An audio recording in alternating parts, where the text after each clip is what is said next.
Andoni Iraola as we take a look at his managerial career, and it looking like it's Liverpool next for the Spanish manager. Frank Leboeuf joining us now, and Don Hutchison as well. Don, this is the first time that we are seeing you since this Iraola news to Liverpool and moving on. What do you make of it?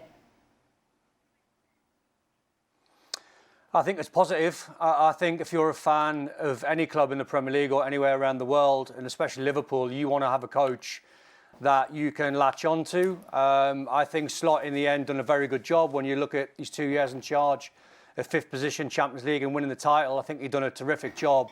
Having said that, watching Liverpool this season has been hard.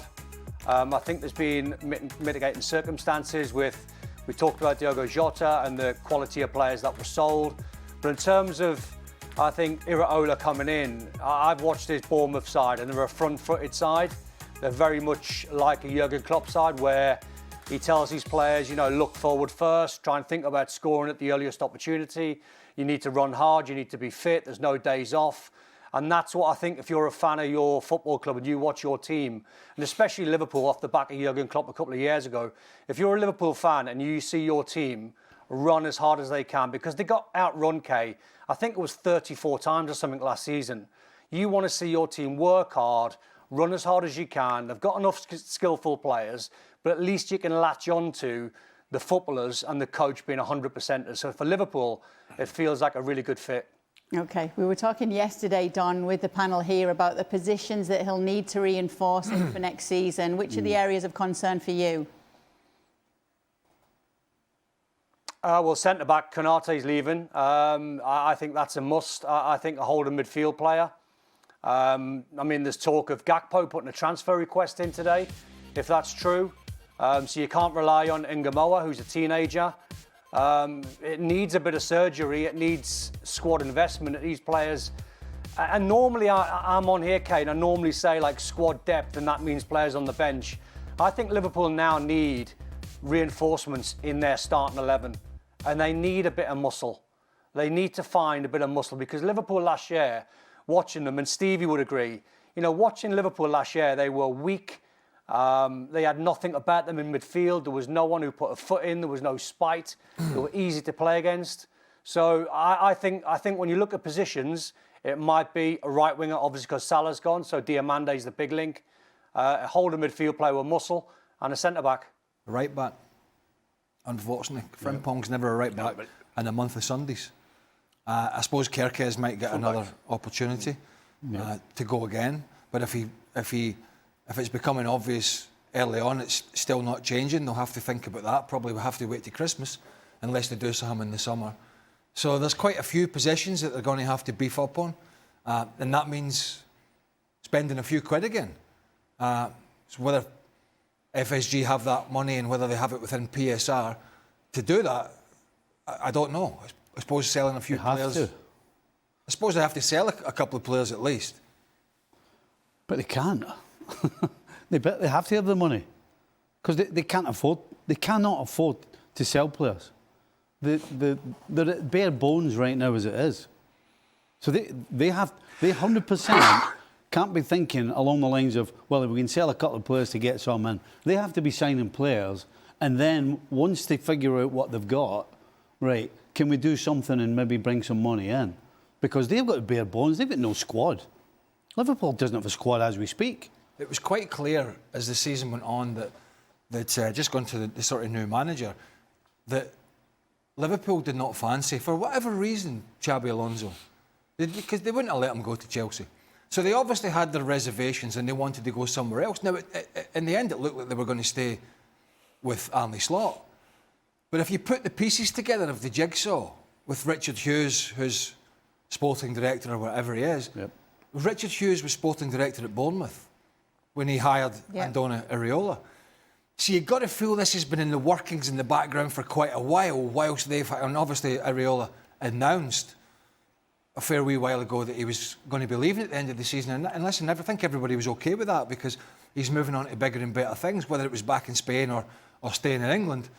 But you just have to feel with all the sort of gremlins in the head of Liverpool about Arne Slot, I think they wanted to give him every chance to succeed, But as it got to the end of the season, it became almost impossible. Yep. And then the Iraola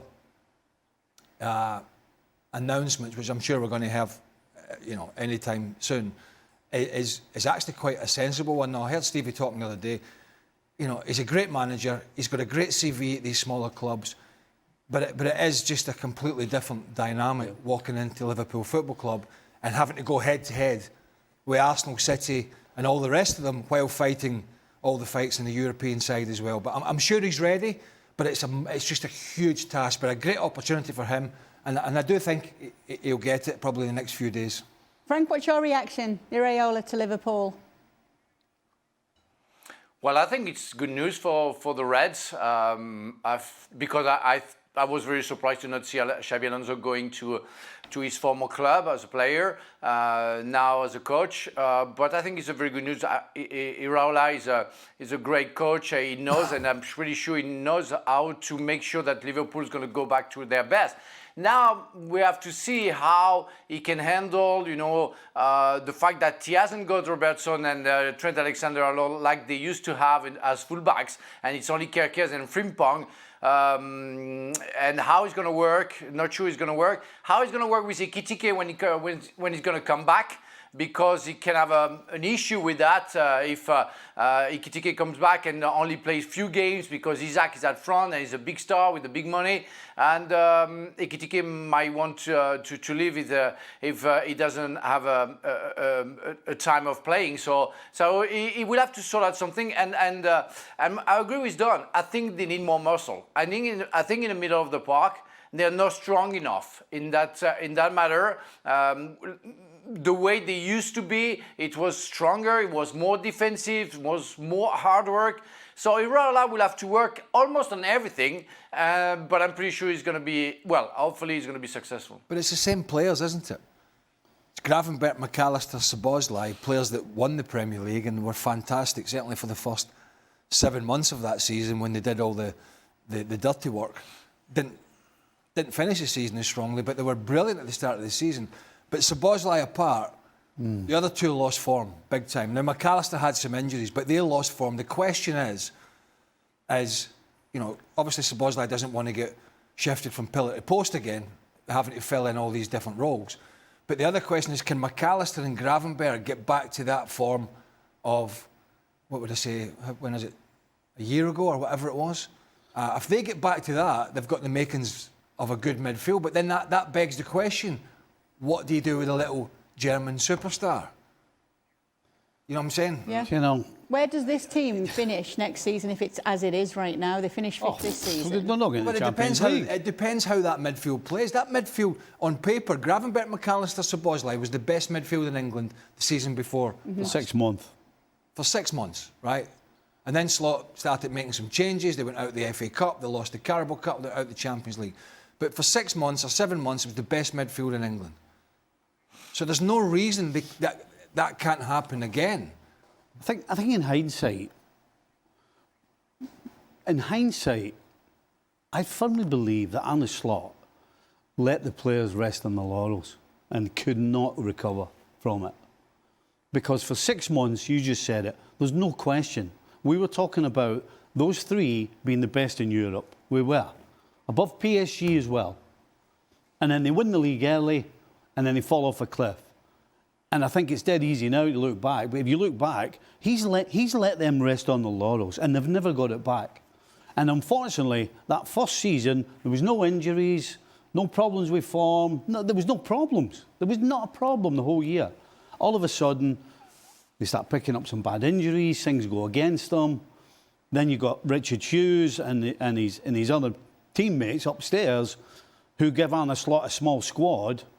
And so the fact that Don's talking about 34 teams outran Liverpool, Arne Slot was talking in the middle of the season about how I've got to keep throwing the same guys out. I've got to keep chucking out the same 11. And so that means that in training, you can't train properly. So there's no question they need it's a broom.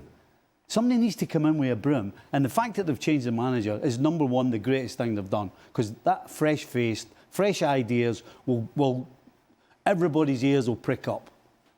But they've got to add players. They need players. And Richard Hughes, it's great that Richard Hughes and Iraola have worked together, and so he'll have a good idea of the people that'll suit Iraola. But they need to get doing it now. They need to start working now, and they need to start building that squad up so that physically, in particular, you know, Frank was talking about it. Everybody walked through Liverpool last season. It was unbelievable the way they walked through. Nobody up front was closing the ball properly. That means the middle can't close the ball, and then the back four fell apart.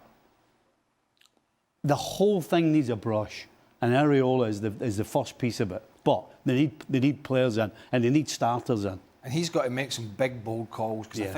I think if you, and maybe we'll see some coming out in the Dutch press down the line 6 months. But I bet if you were to ask Arne Slot in 6 months or a year's time, who's fallen on his sword anyway at Liverpool, in that time when you were having these problems, because the first season, as Stevie said, things run a little bit like clockwork. And he did a great job, don't get me wrong. But this season, when the proverbial was hitting the fan, I bet if you were to ask him now, I bet he wished he'd made some bigger, bolder decisions. Because the Salah thing, he tickled him with a feather duster, didn't he? He only dropped him a couple of times. I bet he wishes now he didn't have to force Isak into the team, which he did when Ekitike was playing well. He probably wishes he'd dropped Salah earlier. But he never had the biggest squad. But I bet if you said to him now, could you have done some things differently in this season where you got sacked? He would probably say, I wished I'd upset a few more of the big egos a little bit earlier and give myself a chance. Because he didn't, and he fell on his sword anyway. So when Iraola goes in there, he cannot be frightened. Obviously, there's no Salah. Van Dijk is still there. Didn't have a very good season as the captain. So, you know, is he going to be back to his best with another partner? Or is he going to be the Van Dijk that was throwing his arms up every 2 minutes? Ask Frank about that. Frank loves it. Throwing his arms up every 2 minutes when somebody makes a mistake. And that mistake might even have been Virgil van Dijk himself. But the arms still come up. So there's a lot of questions about this Liverpool side. However, with this manager going in and with a signing here or there, I wouldn't write them off. But you have to look at what Arsenal have done to get over the line. And that is not just buy good players, but I think Don mentioned it, is beef up the squad. You're not going to win the Premier League if you turn around to your bench and there's a bunch of kids. It's not going to happen. Might have done when we were all playing, when there was 2 subs, but not now. It's not, because every club, every team can go to the bench and pick 5 or 8 players to go on as subs. Out of they've got a selection. Iraola needs to have that selection choice if Liverpool are going to be back next season amongst the top 2 or 3 in the Premier League. What's your reaction to that, Don? I suppose one thing we've seen from him is that he has made a lot of players better and taken them to a new level. 100%, and Craig mentioned the midfield, so why can't they get back to that level? Again, when you look at Iraola and the job that he's going to do, he definitely improves players, and he can definitely lean on the data and the analysis. When you look at some of the Bournemouth players, the signings that were made, I mean, James Hill, who played a lot of games as centre-back, he cost £1 million from non-league football. You know, Krupi cost, I think, 14 or 20 million pound, who had a great season. Truefair, the left-back, he was about 20 million euros as well. So they can rely on that data team. I know it's Liverpool. I know they might be shopping in a different market, but still, you can lean on Michael Edwards, Richard Hughes, trying to look at what Iraola's ideas are. And then you look at the Bournemouth team and you look at the Liverpool team that's there present and you go, you wouldn't swap many, but you'd swap the work rate and you'd swap the manager to try and make all those players that Craig and Stevie and Frank have mentioned to be better, because they are better. Gravenberch proved it in the season that they won the league. Outstanding midfield player, one of the best number 6s in the Premier League. So he can get back to that level. Of course he can. McAllister's been run into the ground now and he's got a World Cup coming up, so he might be the difficult one, but he's played an awful lot of football. But, you know, Iraola, I think, is going to come in. He's going to work them hard. He's definitely going to need signings, Kay. I've been on here before, and it's difficult to try and remember them all, but when you look at the bench that Slot had when they won the league, and the bench was Kelleher, it was Kwanzaa, it was Joe Gomez, it was Connor Bradley, it was Endo in midfield, it was Darwin Nunez, it was Jota, it was Gakpo at times, and there's probably 3 or 4 that have Curtis Jones, another one. So to Craig's point, Arne Slot this season is churning out the same players every 3 days when he was in a Champions League. they must be absolutely shattered. And he looks around and he sees Ingamoa and a bunch of kids and Chiesa, who's half fit. So I do think Slot has been left very short. But the appointment of Iraola, I honestly think, on top of what all the lads have said, you know, he's going to make the players so much better. Well, the other one is, I forgot to mention, we were talking about, just briefly, we were talking about Kerkez. That has to be great news for him that Iraola probably is going to come in. Yep. Who just knows the young lad, and he is still a relatively young lad. He knows his game inside out. And he'll have been watching him last season, he'll have been watching his struggles. And I think when you've played for a manager and played, unless he's called Iraola a muppet when he's walked out the door, which some of us may have done. As long as he hasn't fallen out with the Bournemouth manager as he walked out the door to Liverpool, which I'm sure he hasn't done, then this is great news for him. Yeah. You know, somebody to build your confidence up, knows your game, and can really help you. Because it did feel last year as if he was on a bit of an island. So Milos Kerkez. let me get to the reports on Iraola's contract. It's that he will sign a 2-year contract, which is what we have seen with this manager and previous clubs. Are you okay with that 2 years? Absolutely, yeah. Listen, I don't see how either party would have a problem with that. You know, Iraola was getting the chance to manage one of the biggest and best teams in the world. And Liverpool are getting an opportunity with this 2-year contract that if things don't work out, because at the end of the day, we know there are certain things that Iraola doesn't have in his locker. You know, he's not used to picking for 4 different competitions in one season. You know, at Bournemouth, he's been all about staying in the Premier League and then try to build on that. That's a different ball game when you have to compete for the Champions League, the Premier League. You want to win the FA Cup, all of these things. So there are certain things that we know Iraola doesn't have experience of. And that's why I think it suits both parties. A 2-year deal means that if it doesn't go for Iraola, Liverpool's not lumbered with some 8-year contract like Chelsea. And for Iraola, if he does his job properly, he's going to get another contract anyway. But he still gets 2 years to manage one of the biggest clubs in the world. I think it's a win for everybody. Well, I get to I'm not getting to the World Cup because I'll leave that sort of disappointment that's going to come your way in the next few weeks. Yeah. But what... And this maybe is a discussion for another day, but I'm going to throw it in here now anyway. What the hell's happened to English coaches? Why is it... Where are we with Britain and the UK? Well, they don't get a chance, do they? Coming up on tomorrow's show. No, but where are What's we? happened with English coaches? Young Spanish, young Italian coaches, German, French. Everything but. At Sunderland. You get Iraola coming in and doing wonders. You get Unai Emery doing, you know. Michael Carrick. Well, to be fair, Eddie Howe didn't have a great season. Michael Carrick was shoehorned. Fallen in that. He's fallen in. I need it for the segue. Yeah. No, it's a slightly different one. But you know, it is a. That's a different. That's maybe a post-World Cup discussion when we've got absolutely sod all else to talk about. And this World Cup, once the 354 million games are done, we can talk about this. But that is particularly these Spanish coaches, these young Spanish coaches coming in and doing great work. We're seeing it even in La Liga with Nicol Perez at Rayo Vallecano, and there are others. Bordalas has done a great job, but that's a different scenario. We got La Liga next year, eh? Yeah. I thought so. It sounded like. Yeah, there's so much to talk about. We are every day here. Have I missed anybody yet? Not yet, though. Don't worry, that's all that's coming up FA Cup. this month and Super beyond. Frankie Lampard. Okay.